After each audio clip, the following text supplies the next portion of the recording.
Salut les potos, on se retrouve aujourd'hui pour la revue de l'épisode du chapitre plutôt 20 de Boruto to Blue Vortex. Et ce chapitre là en fait est dans la continuité de l'ancien chapitre où on nous montre en fait les impacts que les sentiments ont un peu sur ce qui se passe au niveau de cette bataille là. Mais par contre on a quand même eu un développement intéressant à la fin de ce chapitre, donc on y reviendra parce que j'ai l'impression en fait que ce développement là va un peu shifter la dynamique en fait qu'on a dans Boruto to Blue Vortex. J'aurai le temps d'expliquer d'ici là, donc là on commence avec nos deux côtés, Konohamaru et puis Mayuri. Matsuri, je pense, elle s'appelle l'être divin. Puis de l'autre côté, tu as Sarada, Mitsuki, compagnie contre Ryu, contre l'être divin qui a absorbé Ryu. Ben, du coup, ouais, il s'appelle Ryu parce que Shiki est l'être qui a été absorbé. Ouais. Le fils adoptif de Gaara, il a été absorbé. Donc, du coup, l'être divin qui ressent, c'est Ryu. Ok, c'est bon, je me suis corrigé. Donc là, du coup, en fait, on sentait déjà à la fin du chapitre précédent que ça n'allait pas. On sentait le niveau, en fait, rapport de puissance, qu'ils ont essayé de les double crosser, mais finalement, ils se sont fait avoir et du coup, les êtres divins avaient pris le dessus. Et du coup, du côté de Konohamaru, en fait, elle était déjà en train de commencer par l'absorber, mais Konohamaru a réussi à la prendre par les sentiments. Et du coup, Konohamaru a pu appliquer le stratagème un peu foireux de Shikamaru, qui était en fait de faire semblant d'être leurs amis, puis après les prendre à revers et les trahir. Donc, il a joué en fait sur ça, il a joué en fait sur les sentiments parce que clairement, on voyait qu'elle commençait à ne plus contrôler en fait les sentiments qu'elle ressentait. Au point où vraiment, en fait, elle commençait à sortir des larmes et tout, quoi, tu vois. Signe qu'en fait, elle est en train de découvrir de nouveaux sentiments qu'elle ne maîtrise pas. Donc, bien évidemment, vu qu'elle ne maîtrise pas ses sentiments, elle ne sait pas comment les canaliser. Donc, ces sentiments-là, un peu, sont en train juste de se laisser aller comme ça, quoi. Les larmes qui sont sorties, et elle ne comprenait pas, en fait, pourquoi les larmes sont sorties. Donc, Konohamaru a profité de ce moment-là, en fait, pour essayer, en fait, de l'amadouer si tu veux et de la prendre à revers. Et du coup, il a dit, ouais, c'est comme ça que les relations spéciales commencent et tout. Donc, il a joué sur ces larmes-là, il a joué sur cette vulnérabilité-là qu'elle avait pour pouvoir essayer de la prendre à revers. Et ça a failli réussir parce que là, il la prend par la main, là, il lui fout un gros Rasengan sur chaque main. Et là, je me suis dit, mais c'est un coup de bâtard. C'est un gros coup de bâtard, ça, en fait. Genre, il a fait comme si, en fait, c'était son ami. Et là, du coup, le moment où elle était le plus vulnérable, c'est là qu'il a frappé. Mais bien sûr, Konohamaru n'est pas aussi mauvais que ce à quoi Shikamaru pensait quand il lui proposait le plan. Konohamaru n'est pas aussi calculateur, manipulateur. Il ne peut pas supprimer sa personnalité comme ça d'un coup et puis ne pas être le Konohamaru gentil qui se préoccupe des autres qu'il a habituellement. Il ne peut pas juste le faire comme ça en un moment. Je pense que même les espions de Konohamaru les plus entraînés ne sont pas capables de le faire aussi bien. Donc du coup, ça l'a rattrapé et il a eu un moment d'hésitation. Et donc là, du coup, en fait, ça a permis à Matsuri de ne pas complètement se faire détruire, mais de quand même avoir l'opportunité de reprendre l'avantage. Et malheureusement, en fait, ça a coupé là. Ça a coupé là. J'ai bien aimé, en fait, que le gars, Jira, en fait, Jura, ouais, Jura, en fait, c'est le mec, en fait, qui arrive à le mieux comprendre, en fait, ses émotions et à mieux, en fait, retraduire aux autres, en fait, ce qui est en train de se passer, ce qui est en train de se passer au niveau de leur évolution. Clairement, le mec, il est venu, il a dit, en fait, que, ah, voilà, en fait, c'est les sentiments, en fait. Il lui a expliqué pas à pas, en fait, comment est-ce que, d'un côté, Matsuri a failli perdre face à Konohamaru, et comment de l'autre, Konohamaru a laissé la victoire lui échapper à la dernière seconde parce que justement aussi à cause de ces mêmes sentiments-là. Et c'est bien parce que le mec, il a lu, il a tellement lu qu'en fait, ce truc-là, il maîtrise. Et c'est ça que je disais dans ma revue précédente que ce mec-là, il risque de devenir un ennemi vraiment très, très, très puissant. Pas forcément à cause de sa force de frappe, mais à cause de l'intelligence qu'il est en train de construire, qu'il est en train d'accumuler en fait, à force de lire à chaque fois. Il va devenir ultra puissant, mais aussi ultra intelligent. Donc ça peut devenir en fait un ennemi vraiment très coriace. Bref, on arrive au moment où t'as Sarada et compagnie qui sont clairement en fait en PLS, ils se font attaquer et tout, et donc vraiment en fait tu sens qu'il n'y a pas d'espoir pour eux. Et du coup le mec il le fait comprendre qu'en fait tout ce dont il a besoin c'est d'avoir la localisation de Boruto, c'est tout. Lui il veut juste la localisation de Boruto et c'est tout, ni plus ni moins. Puis là t'as clairement en fait Sarada qui ne veut pas donner la localisation. Sûrement c'est parce qu'elle veut protéger Boruto, mais en fait parce qu'elle n'a aucune information pertinente en fait sur où est Boruto, quels sont les faits et gestes de Boruto. Elle n'a aucune information pertinente.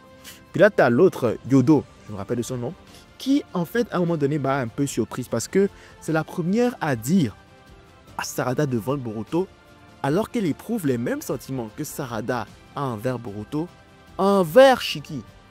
Donc ça m'a étonné au début de me dire, mais attends, pourquoi est-ce qu'elle me... D'où est-ce qu'elle sort ça? Pourquoi est-ce que c'est la première en fait a proposé à Sarada de vendre Boruto, alors que ça aurait dû être ce qui devait défendre Sarada si jamais quelqu'un nous aurait proposé justement il faut vendre Boruto pour pouvoir nous sauver la peau. Ça m'a un peu surpris.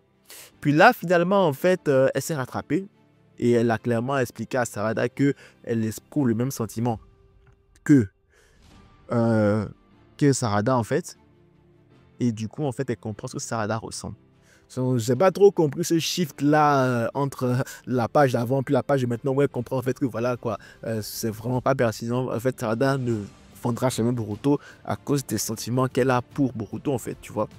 Donc, finalement, elle se fait attaquer parce qu'elle avait eu un arc d'héroïsme en mode, elle s'est dit, voilà, je vais m'occuper en fait de jouer le leurre, en fait, pas de jouer le leurre, mais elle s'offre à l'ennemi pour pouvoir protéger les autres. Là, c'était vraiment très noble de sa part. Et finalement, en fait, le mec, il n'avait rien à serrer. Et donc, il a juste poignardé, il a juste transpercé. Et là, je pense, dans ces derniers moments, pourtant que ce soit ces derniers moments, je pense qu'elle va s'en sortir. Enfin, j'espère. On n'a pas encore eu de mort à proprement parler dans cette partie-là de Boruto, si je ne me trompe pas. Ça m'étonnerait que ce soit la première mort, parce que sinon, wow, ce serait chaud quand même. Donc, à la manière de ce par là, Gohan, en fait, elle a dit à Sarada de laisser ce pouvoir-là, en fait, qu'elle est en train de conserver en elle, de laisser ce pouvoir-là qu'elle est en train de blottir en elle, exploser. De laisser ce pouvoir-là, en fait, s'exprimer pour non seulement protéger ceux qui sont là, mais aussi pour pouvoir être d'une aide à l'homme qu'elle aime. Elle lui dit, facile, laisse-toi aller. Et du coup, donc, sable fer et tout le tralala, et là, boum, on voit Sarada qui nous sort un Mangekyo Sharingan. Mais un Mangekyo Sharingan différent. C'est la première fois que moi je le vois. Je ne l'ai jamais vu dans autres Naruto. Il est vraiment spécial Mangekyo Sharingan. Et ça expliquerait peut-être la différence avec les autres Mangekyo Sharingan. Expliquerait en fait pourquoi, dès que j'ai vu le Mangekyo Sharingan apparaître, je me suis dit, mais attends, c'est pas logique. Parce que peut-être quoi le Mangekyo Sharingan, c'est si tu perds en fait quelqu'un. Alors peut-être que c'est une nouvelle mutation du Mangekyo Sharingan. Et que maintenant, en fait, tu peux l'éveiller avec un sursaut de colère ou si tu éveilles ton potentiel en toi. Peut-être. Mais de ce que je me rappelle, Mangekyo Sharingan, tu l'obtiens en général quand tu perds quelqu'un de très cher. Aux dernières nouvelles, Yodo n'était pas aussi cher à Sarada que ça. Hein. C'est une personne qu'elle connaît vite fait, puis ils se sont peut-être liés d'amitié à 5-10 minutes. En fait, leur sentiment s'est un peu renforcé, j'ai envie de dire, 5-10 minutes avant parce qu'elles se sont rendues compte qu'elles ont les mêmes types de sentiments pour des cas différents, c'est tout. Hein. Sinon, voilà, donc je me dis que peut-être la différence dans le design de ce Mangekyo Sharingan expliquerait en fait. Peut-être que c'est un Mangekyo Sharingan spécial qui n'a pas besoin d'avoir quelqu'un qui est décédé, quelqu'un de cher qui est décédé pour pouvoir l'éveiller. Au contraire, c'est vraiment en fait un éveil de puissance. Et ça se trouve, on nous introduira que le Mangekyo Sharingan aussi peut être éveillé par éveil de puissance. C'est une autre façon d'éveiller le Mangekyo Sharingan. Ce qui sera intéressant, j'ai vraiment envie de voir comment ils vont l'expliquer. J'ai vraiment envie de voir comment ils vont l'expliquer parce que là, ça veut dire que techniquement, alors j'ai envie de blablater un peu, ça veut dire que techniquement, les autres n'avaient pas besoin de faire tout le drame qu'il y a eu avec les Uchiwa là pour pouvoir avoir le Mangekyo Sharingan. Genre, si Shisui n'avait pas besoin d'enlever son œil pour le donner à Itachi, même Itachi, je ne sais pas si c'est à cause de Shisui, c'est parce qu'il a tué ses parents. Bref, en tout cas, tout le drame qui est la malédiction qui plane sur les Uchiwa en mode pour avoir le Mangekyo Sharingan, tu dois perdre quelqu'un de cher devant toi, mais tu dois tuer quelqu'un de cher en fait. Ça n'aurait plus de sens, techniquement. Après, ça c'est mon avis, hein. Parce que si tu me dis que tu peux juste t'énerver, avoir une colère et tout, et puis sortir un nouveau Mangekyo Sharingan. Mais bon, j'ai hâte de voir comment ils vont l'expliquer. J'ai hâte de voir comment ils vont l'expliquer. Puis ils disaient au début de la vidéo que c'était pour pas qu'ils pourraient reshifter en fait la dynamique de Boruto to Blue Vortex. Parce que moi, j'ai toujours vu Boruto to Blue Vortex à un moment donné comme quelque chose, une histoire où tu auras Boruto et Karaki au centre, mais que finalement, je ne sais comment Naruto Sasuke vont intervenir. Et avec ce truc-là, en fait, moi, ça me convainc qu'on est en train vraiment, en fait, de fermer totalement la page de Naruto et Sasuke. Et que maintenant, en fait, les vrais protagonistes, c'est vraiment les jeunes et tout, quoi, tu vois. T'as Boruto et tout, mais là, t'as Sarada qui nous sort un nouveau power-up. Un power-up considérable, hein, parce qu'on parle quand même du Mangekyo Sharingan. Donc clairement, en fait, avec ce nouveau pouvoir-là, en fait, elle est capable de faire de grandes choses. Et bien évidemment, au chapitre prochain, je pense que ça sera suffisant pour se débarrasser de Ryu. Genre, je doute que vraiment, en fait, Ryu ne soit aucun autre truc. En tout cas, Sarada, maintenant, je pense qu'elle cherche au niveau de Ryu. Ce qui m'inquiète un peu plus, c'est Konohamaru. qu'est-ce qui va se passer avec Konohamaru? Parce que Konohamaru, il avait une chance de gagner. Et là, je pense que le vent a tourné à la dernière minute pour Matsuri. Et du coup, je me dis, ok, peut-être qu'à la limite, ils vont peut-être battre Ryu de temps 3 mouvements. Et ils vont aller aider Konohamaru. Probablement. Sinon que tout s'enligne pour que peut-être Boruto n'ait même pas à intervenir dans cette bataille-là finalement. Et du coup, c'est bien. Ça veut dire que les gens aussi ont des power par-ci par-là. Et finalement, ils n'ont pas forcément besoin de Boruto pour pouvoir s'en sortir. Ça, c'est très bien. C'est vraiment très, très bien. C'est pas mal tout pour ce chapitre. Très intéressant. Il y a de la baston, il y a de l'action. Je pense que c'est le chapitre où il y a vraiment eu le plus d'action à date. Avec power-up et tout. Vraiment très, très, très sympa.